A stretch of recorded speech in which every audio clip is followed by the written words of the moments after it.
բնակչության ամենահամեղ թխվածքը՝ մրջնաբույն։ Խմորի համար մեզ անհրաժեշտ է 4 ձու, 1 բաժակ շաքարավազ, 3 ճաշի գդալ կաթ, 100 գրամ կարագ, 1 թեյի գդալ սոդա, վանիլին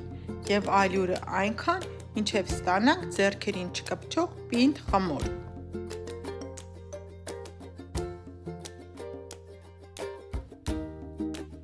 Խմորը բաժանում ենք 6 հավասար մասերի և տեղափոխում ենք սառցախցիկ սառելու համար։ Մինչ խմորը կսառի, պատրաստենք կրեմը։ Կրեմի համար անհրաժեշտ է 200 գրամ կարագ, 1 տուփ եփած խտացրած կաթ, 1 տուփ սովորական խտացրած կաթ, 3 ճաշի գդալ մեղր և վանիլին։ Սովորական խտացրած կաթը անում ենք, որպեսզի մեր թխվածքը ավելի փափուկ ստացվի։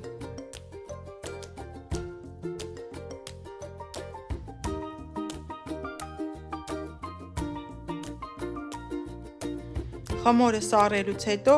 անցկացնում ենք քերիչի խոշոր անցքերով։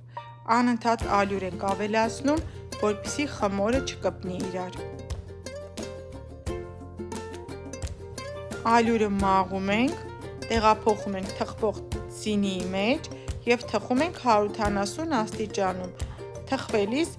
անընդհատ պետք է խմորը խառնենք, որպեսզի իրար չկպնի։ Պատրաստելու եմ նաև բաժակներով,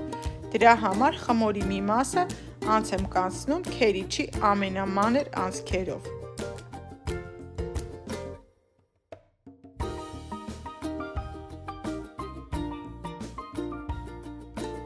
Կրեմը ավելացնում ենք պատրաստի խմորին։ Քերիչի խոշոր անցքերով անցկացրած խմորը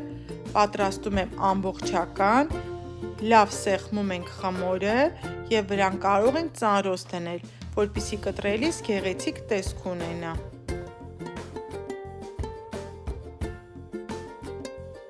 Բաժակները օգտագործում եմ մեկ անգամյա օգտագործվող բաժակներ, շատ հեշտությամբ դուրս է գալիս բաժակից։ Վերջնական տեսք ստանալու համար կարող ենք զարդարել հալեցրած շոկոլադով։